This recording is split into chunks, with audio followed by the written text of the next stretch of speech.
من صام رمضان ایمانا و احتسابا غفر له ما تقدم من ذنبه. یہ وہ مہینہ ہے جب آ جائے، ابھی میں اس کی تشریح کروں گا، جب آ جائے تو جس شخص نے اس مہینے کا روزہ رکھا اور رات کا قیام کیا تو اللہ پاک غفر له ما تقدم من ذنبه، اس کے گزشتہ تمام گناہوں کو معاف کر دیتا ہے. بس یہ حدیث ختم ہو گئی. نہ فرمایا بڑا گناہ، نہ فرمایا چھوٹا گناہ، نہ کسی گناہ کا ذکر کیا کہ فلاں گناہ یا فلاں گناہ، نہیں، ایک مطلقاً موٹی بات کر کے کہا کہ جہاں جہاں گناہ کا دائرہ ہوتا ہے، جس عمل کو گناہ کہا جا سکے، یہ مہینہ آتا ہے ہر گناہ کو معاف کر دیتا ہے. یہ مت پوچھو کون سا، نہیں، بس یہ بتاؤ کہ رمضان آیا ہے کہ نہیں آیا. اگر رمضان آ گیا ہے تو اس کے سامنے کوئی گناہ ٹک نہیں سکتا، یہ آتا جاتا ہے گناہ کو مٹاتا جاتا ہے.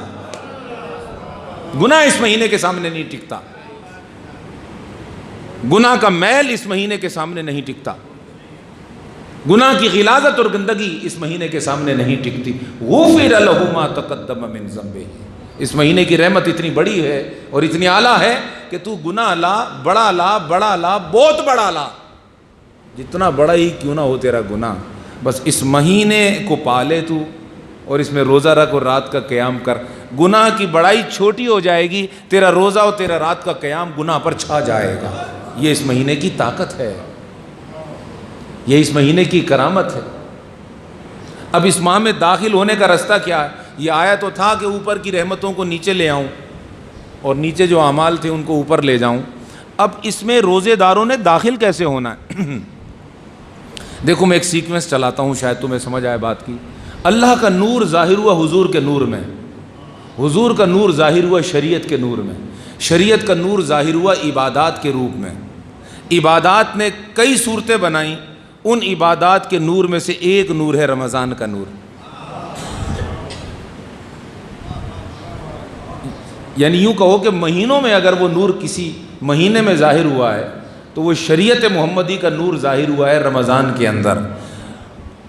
شریعت کا نور رمضان بنا. پھر سنو، اللہ کا نور حضور بنا، حضور کا نور دین بنا، دین کا نور رمضان بنا، رمضان کا نور روزہ بنتا ہے. یعنی یہ جو باتیں میں نے کی ہیں، ہر بات کے پیچھے دلائل کی ایک پوری فہرست ہے. میں آپ کو خلاصہ پیش کر رہا ہوں. یعنی کیا یہ ہمارا عقیدہ نہیں ہے کہ حضور کا نور اللہ کے نور سے ہے؟ کیا ہم یہ جانتے نہیں کہ حضور کے نور کا نام ہی شریعت محمدی ہے؟ اس میں کون سی کوئی غلط بات ہے؟ شریعت محمدی اور حضور کا نور ایک ہے. اسی شریعت محمدی کے فیضان کو اللہ پاک نے ایک مہینے میں بند کر دیا جس کا نام رمضان ہے. تو اگر حضور کا نور دیکھنا ہے آپ نے مہینوں میں تو آپ رمضان کو دیکھیے.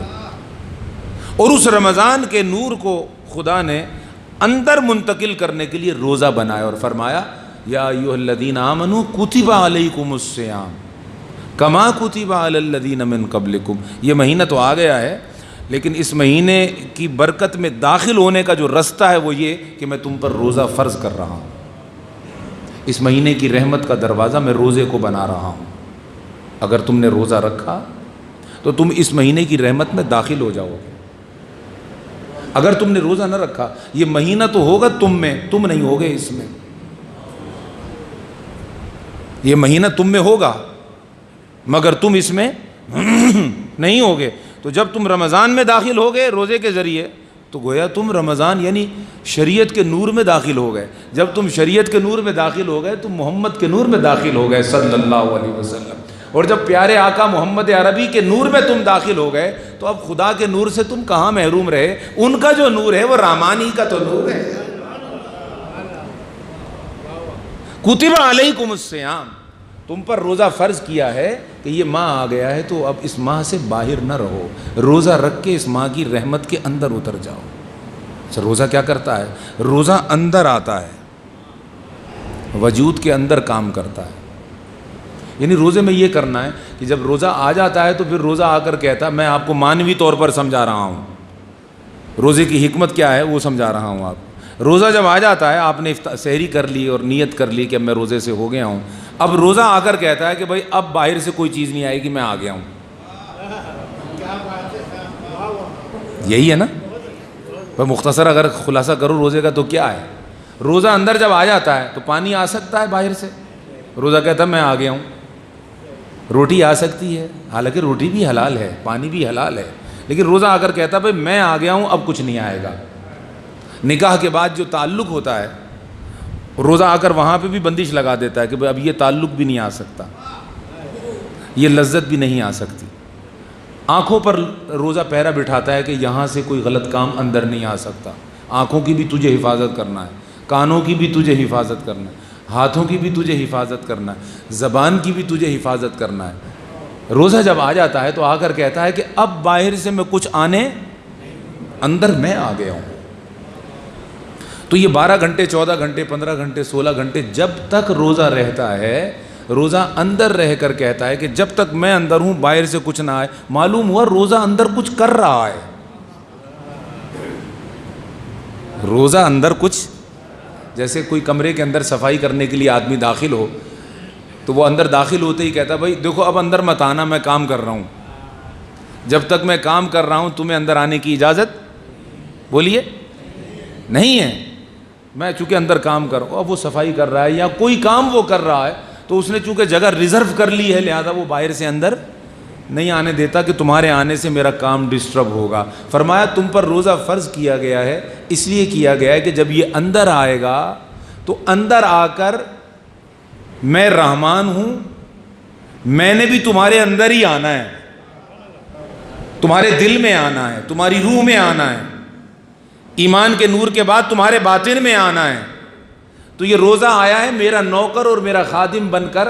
وہ جو تمہارا دل ہے، تمہاری روح ہے، تمہارا باطن ہے، میرے بھیجے ہوئے روزے کو اندر آنے دو. یہ اندر آ کر صفائی کرے گا، غفلت کو صاف کرے گا، گناہ کے میل کو صاف کرے گا، یہ دنیا کی اور دنیا داری کے اثرات کو صاف کرے گا، یہ شیطان کے اثرات کو صاف کرے گا، یہ خناس کے اثرات کو صاف کرے گا. وہ جو 11 مہینے تم دنیا پرستی میں اور گناہوں میں مبتلا رہے، اس کا جو میل کچیل تمہارے اندر آ گیا ہے، جو مجھے آنے نہیں دیتا، جو مجھے آنے نہیں دیتا، جو مجھے اندر سمانے نہیں دیتا، تو یہ روزہ اندر رہ کر اندر کے میل کو صاف کرے گا، اور اتنا صاف کرے گا کہ میل سے تم پاک ہو جاؤ گے. اور جب تم پاک ہو جاؤ گے تو پھر میں رحمان یہ کہتا ہوں کہ روزہ میرے لیے ہے اور میں خود اس کی جزا ہوں. جب روزہ تمہیں پاک کر دے گا تو تمہیں رحمان کا قرب ملے گا.